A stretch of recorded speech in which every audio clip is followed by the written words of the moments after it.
Hello all welcome back to my channel. Chennai book fair 2026ல நான் என்னலாம் புக் பர்ச்சேஸ் பண்ணேன் அப்படின்னு சொல்லிட்டு தான் பார்க்க போறோம். So welcome back to books with Sai.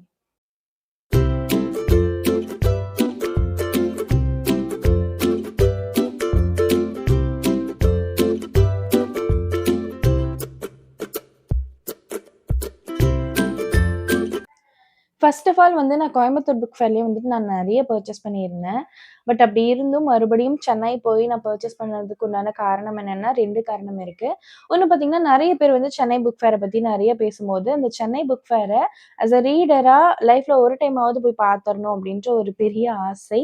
So அது எப்படி இருக்குன்னு சொல்லி எக்ஸ்பெரிமெண்ட் பண்ணணும் அப்படின்ற ஒரு ஆசை. ஸோ அதுக்காகவும் 2வது ஒரு விஷயம் பார்த்தீங்கன்னா, ஒரு சில ஸ்டால்ஸ் நான் இங்க மிஸ் பண்ண ஒரு ஸ்டால்ஸ் அண்ட் ஒரு சில ஸ்டால்ஸ் கோயம்புத்தூருக்கு வரமாட்டாங்க. ஸோ அந்த ஸ்டால்ல உள்ள புத்தகங்கள வாங்கணும் அப்படின்ற ஒரு ஆசைனாலேயும் தான் நான் போயிருந்தேன். ஸோ இந்த 2 ஆசையுமே நிறைவேறிடுச்சுன்னு சொல்லலாம். சென்னை புக் ஃபேர்ல நான் ஒரு 13 புத்தகங்கள் வாங்கியிருக்கேன். அது இல்லாம ஒரு 4 புத்தகங்கள் நான் என்னோட லிஸ்ட்ல இருந்தும் என்னால வாங்க முடியாம போயிருச்சு. அதெல்லாம் என்னென்ன, ஏன் வாங்க முடியல, அண்ட் நான் என்ன புக்ஸ்லாம் வாங்கியிருக்கேன்னு சொல்லிட்டு பார்க்கலாம். ஸோ அந்த வரிசையில முதல் புத்தகமா நான் சீர்வாசக வட்டம் அந்த ஸ்டால்லேருந்து பர்ச்சேஸ் பண்ண புத்தகம். கரண் கார்கி அவர்கள் எழுதிய கருந்துளை அப்படின்ற ஒரு நாவல். இந்த நாவல ஏன்னு தெரியல, நான் இன்ஸ்டா பேஜ்ல பார்க்கும்போது இது போய் பார்த்துட்டு வாங்கணும் பிடிச்சிருந்தா அப்படின்ற மாரி பிளான் பண்ணிட்டேன். இதனுடைய விலை ₹250. இதுல 10% டிஸ்கவுண்ட் தராங்க. எல்லா ஸ்டால்லயும் எல்லா புத்தகங்களுக்கும் அப்படித்தான். ஆனா எனக்கு சீர்வாசக வட்டத்துல நெறைய புத்தகங்கள் விலை குறைவா குடுத்துட்டு, புக் ஃபேர் அப்படின்றதுனால அந்த குறைக்கப்பட்ட விலையில இருந்தும் இன்னும் கம்மியா குடுத்த மாரி இருந்துச்சு. ஸோ அது நல்லா இருந்துச்சு அந்த விஷயம்.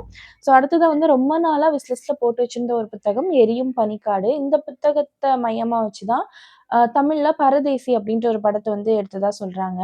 நான் அந்த படத்த நான் பார்த்ததில்ல முழுசா. ஸோ இந்த புத்தகம் ஃபுல்லா ரீட் பண்ணிட்டு அதுக்கப்புறம் தான் பார்க்கணும் அப்படின்னு சொல்லிட்டு இருக்கேன். ஸோ இதனுடைய விலை ₹200. இதுவும் சீர்வாசக வட்டத்துலருந்து தான் நான் வாங்கினேன். இதனுடைய பக்கம் பார்த்தீங்கன்னா 407 பக்கம் இருக்கு. இதுவும் ஒரு நாவல் தான். இந்த நாவல எழுதியிருக்கிறவங்க யாருன்னு பார்த்தீங்கன்னா, பி.எச். டேனியல். தமிழ்ல ரா. முருகவேல் அவர்கள் மொழிபெயர்த்திருக்காங்க. அடுத்ததா தேசாந்திரி பதிப்பகம். எப்பயுமே தேசாந்திரி பதிப்பகம் போம்போது ஒரு லிஸ்ட் வச்சிருப்பேன். எந்த புத்தகம்லாம் வாங்கணும்னு. இந்த டைம் அப்படி எதுவும் லிஸ்ட் இல்ல. ஏன்னா கோயம்புத்தூர் புக் ஃபேர்ல எனக்கு வேணுங்கிற புக்ஸ்லாம் நான் வாங்கிட்டேன்.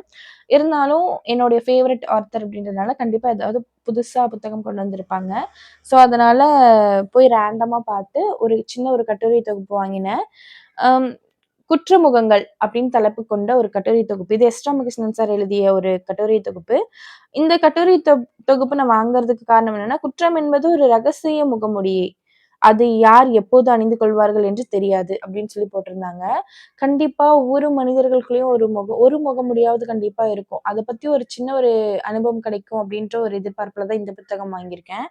ஸோ இந்த புத்தகத்தோட விலை ₹140 அண்ட் இதோடைய பேஜ் பார்த்தீங்கன்னா, ஆ 114 பக்கம் இருக்கு. அடுத்ததா நம்மே சொன்ன மாதிரி கோயம்புத்தூருக்கு அந்த ஸ்டால் இதுவரைக்கும் வந்ததில்லன்னு நெனைக்கிறேன். ஸோ அன்னம் பதிப்பகம் நான் கோயம்புத்தூர் புக் ஃபேர்ல பார்க்கல. அதனால அங்க போய் பார்த்திருந்தேன். அங்கருந்து 2 புத்தகம் வாங்கியிருந்தேன். கீரா அவர்கள் எழுதிய வயதுக்கு வந்தவர்கள். இது ஸ்டோரி வித் அதித்தி அந்த சேனல் ரெக்கமெண்டேஷன் பண்ணியிருந்தாங்க. ஸோ அதனால நான் இந்த புத்தகம் நான் வாங்கியிருந்தேன். அண்ட் இதனுடைய விலை ₹250 அண்ட் 248 பேஜஸ் உள்ள ஒரு கதை தொகுப்புன்னு நெனைக்கிறேன் இது. ஸோ இது வாங்கியிருந்தேன். அடுத்ததா அந்தமான் நாயக்கர் அப்படின்ற தலைப்பு கொண்ட ஒரு நாவல். கீரா அவர்கள் எழுதியது. அன்னம் பதிப்பகத்துல வெளியிடுறாங்க.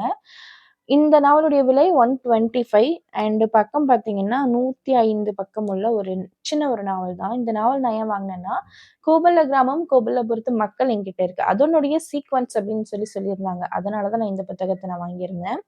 ஸோ அந்த புத்தகமே நான் இன்னும் படிக்கல. இருந்தாலும் ஏன் வாங்குனேன்னா, இந்த புத்தகம் எனக்கு ஆன்லைன்ல அவைலபிளா இல்ல.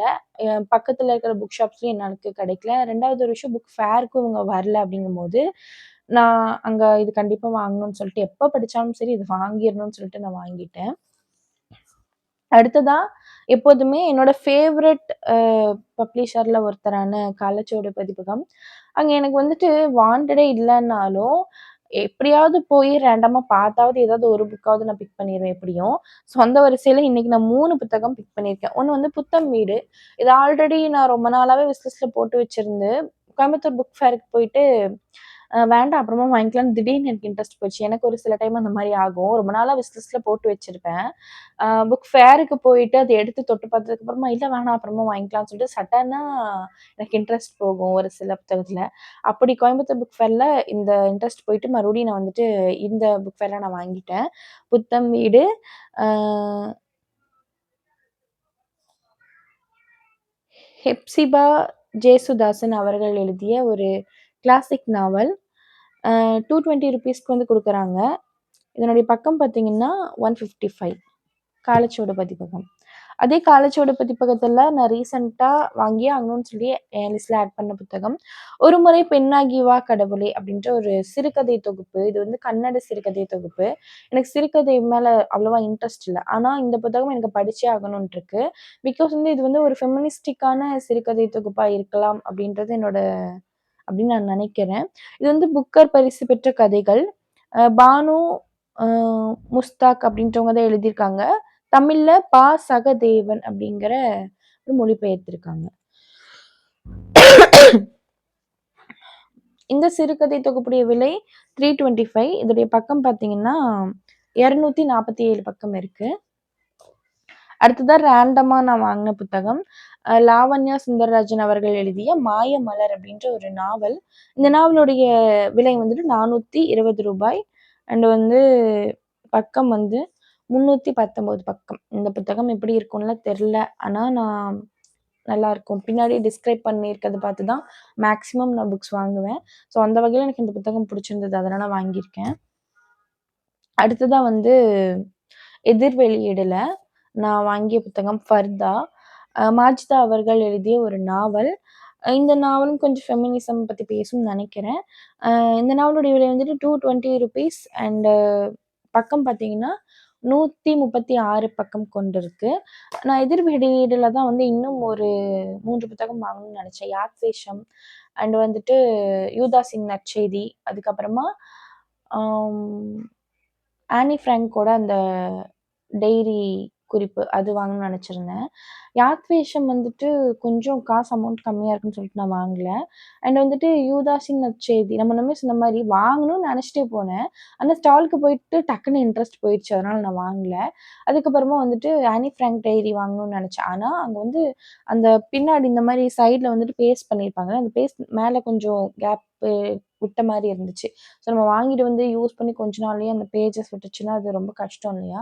ஸோ அதனால நான் அந்த புத்தகம் வேண்டான்னு சொல்லி வச்சுட்டு வந்துட்டேன். அம் அதுக்கப்புறமா வந்துட்டு நான் பிகினரா இருக்கும்போதுல இருந்து வாங்கணும்னு நெனச்சுட்டு இருந்த ஒரு புத்தகம். தர்மன் அவர்கள் எழுதிய சூல். நெறைய பேருக்கு இந்த புத்தகத்த பத்தி தெரிஞ்சிருக்கும்னு நெனைக்கிறேன். இது ஒரு ஃபீல் குட்டான புத்தகம்னு கூட நான் கேள்விப்பட்டேன். அதனால இந்த நாவல கண்டிப்பா வாசிச்சே ஆகணும்னு சொல்லி வாங்கியிருக்கேன். இந்த புத்தகம் நான் பிகினரா இருக்கும்போதுலருந்து வாங்கணும்னு நெனச்சுட்டு தள்ளி போட்ட காரணம் என்னன்னா, ரேட்டு தான். அதுக்கப்புறம் தான் நான் யோசிச்சேன். நம்மளுக்கு வந்து புடிச்ச புத்தகங்கள் ரேட் அதிகமா இருக்குன்றதுனால, அதைய விட்டுட்டு மற்ற சில புத்தகங்கள் எண்ணிக்கை கூடுதலா நம்ம விலை குறைவா வாங்கிக்கிறோம். ஆனா, நம்மளுக்கு எந்த புத்தகத்து மேல இன்ட்ரெஸ்ட் இருக்கோ, அந்த புத்தகம் நம்ம கைக்கு கிடைச்சா தான் சீக்கிரமா அதை நம்ம ரீட் பண்ணுவோம்.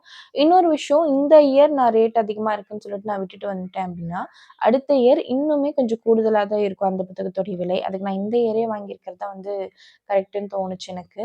ஸோ, அதனால இனிமேல் வந்து ஏதாவது புக்ஸ் வந்து இன்ட்ரெஸ்ட் இருக்கு அப்படின்னா, ரேட்ட ஒரு காரணமா வச்சு வாங்காம இருக்கக்கூடாதுன்னு சொல்லி தோணுச்சு. ஸோ, அதனால இந்த புத்தகம் நான் வந்துட்டு வாங்கிட்டேன். இது வந்து 5 விருதுகளை வென்ற நாவல். பிளஸ் 2019ல சாகித்ய அகாடமி விருதும் குடுத்திருக்காங்க.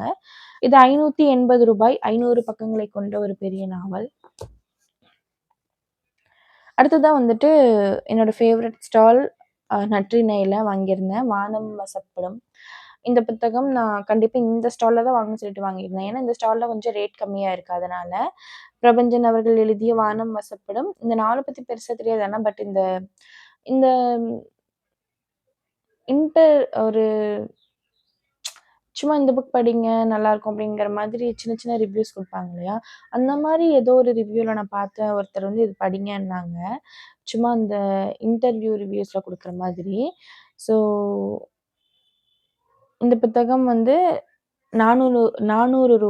496 பக்கம் கொண்ட ஒரு நாவல். இதுலருந்து நம்மளுக்கு 10% டிஸ்கவுண்ட் ஆகுது. அடுத்ததா அதே நற்றிணையிலிருந்து ஃபியோதர் தஸ்தோவஸ்கி அவர்கள் எழுதிய விரும்பத்தகாத சம்பவம் அப்படின்ற ஒரு நாவல். இந்த நாவல் வந்துட்டு தமிழ்ல கிருஷ்ணய்யா மொழிபெயர்த்திருக்காங்க. இந்த நாவலுடைய விலை வந்துட்டு ₹100 அண்ட் வந்துட்டு 80 பக்கமுள்ள ஒரு புத்தகம். இந்த டைட்டில் தான் என்னைய ரொம்ப ஈர்த்துச்சு. அதனால தான் நான் எடுத்தேன். அடுத்ததும் வந்து விஷ் லிஸ்ட்ல இருந்த புத்தகம் தான் பொய்மான் கரடு, கல்கி அவர்களுடையது. ரொம்ப நாளா விஷ் லிஸ்ட்ல போட்டு வச்சிருந்தேன். ஆனா, இப்ப போம்போது ஞாபகம் சுத்தமா இல்ல. நான் வந்து பனுவல்ல இந்த புத்தகம் வாங்கியிருந்தேன். பனுவல்ல வாங்கும்போது பனுவலுக்கு நான் ஏன் போயிருந்தேன்னா, என் பெயர் ராமசேஷன் அந்த புத்தகம் வந்து எனக்கு பரிசல் வந்து ஸ்டால் வந்து தேடி பார்த்தேன், கிடைக்கல. அதனால வந்து சரி பனுவல்ல இருக்கும்லன்னு சொல்லிட்டு நான் அங்க போய் பார்த்தப்ப இருந்துச்சு. ஆனா, அந்த கார்னர்ஸ்ல வந்து கொஞ்சம் இந்த டேமேஜா இருந்துச்சு. ஸோ வேற காப்பி இருக்குமான்னு கேட்டதுக்கு, எல்லா காப்பீஸும் இப்படிதான் இருக்கு. இது வந்து அக்செப்டபிள் ஃபீஸ் தான் அப்டின்னாங்க. ஆனா, எனக்கு வந்து அது அக்செப்டபிளா இருக்கிற மாரி தெரியல. அதனால நான் இல்ல பரவாயில்லன்னு சொல்லிட்டு வேண்டான்ட்டு வந்துட்டேன். ஆனா, அதே ஷாப்ல இந்த புத்தகம் பார்த்தேன். எனக்கு பிடிச்சிருந்தது. அது இல்லாம நான் ஆல்ரெடி வாங்கணும்னு நெனச்ச ஒரு புத்தகம். அதனால இது நல்ல வேலையா பார்த்துட்டோம்ன்னு சொல்லிட்டு வாங்கிட்டு ₹150 என்னுடைய பக்கம் பார்த்தீங்கன்னா, 125 பக்கம் உள்ள ஒரு நாவல். கல்கியோட நாவல். அடுத்ததா சுஜாதா அவர்கள் எழுதிய "கரையெல்லாம் செண்பகப்பூ". இதுவும் வந்துட்டு கிழக்கு பதிப்பகம் தேடுனேன். ஆனா, என் கண்ல படலையோ என்னமோ! ஆனா வந்திருக்காங்க. நான் அங்க வாங்கல. அதுக்கப்புறம் என்ன பண்ணேன்னா, ஸ்ரீஹரிணி பதிப்பகம் அப்டின்ற ஒரு ஸ்டால்ல தான் வந்து வாங்கியிருக்கேன். ஸோ ரூ. 275 டிஸ்கவுண்ட் போக ரூ. 247க்கு குடுத்துருக்காங்க. இந்த புத்தகமும் பின்னாடி டிஸ்கிரைப் பண்ணியிருக்கிறத பார்த்து தான் நான் வந்துட்டு வாங்கியிருந்தேன். இந்த புத்தகத்துடைய பக்கம் பார்த்தீங்கன்னா 216. இத நான் ரொம்ப இன்ட்ரெஸ்ட்டா இருக்கேன். ஸோ இதுதான் நான் ரீட் பண்ணுவேன்னு நெனைக்கிறேன். ஸோ மொத்தமா 13 புத்தகங்கள் வாங்கியிருக்கேன். நான் வாங்க முடியாத புத்தகங்கள பத்தியும் நான் இடையிலேயே சொல்லியிருக்கேன். ஸோ அதுதான் என்னால வாங்க முடியாம போச்சு. ஸோ நீங்க புக் ஃபேர்க்கு போய் என்னலாம் வந்து புக்ஸ் வந்துட்டு வாங்கியிருக்கீங்க, இல்ல வாங்கணும்னு சொல்லிட்டு ஐடியால இருக்கீங்கன்னு சொல்லிட்டு கீழ மறக்காம கமெண்ட் பண்ணுங்க. ஸோ இந்த இயர் எனக்கு ரொம்ப வந்து சாட்டிஸ்ஃபையா இருந்துச்சு புக் ஃபேர் போயிட்டு வந்ததுல. ஸோ உங்களுக்கு தமிழ் புக்ஸ் பிடிக்கும், தமிழ் புக்ஸ் சம்மந்தப்பட்ட வீடியோக்கள்லாம் பிடிக்கும்னா, மறக்காம புக்ஸ் வித் சாய் சேனல சப்ஸ்கிரைப் பண்ணி வச்சுக்கோங்க. தேங்க்ஸ் ஃபார் வாட்சிங். டாடா.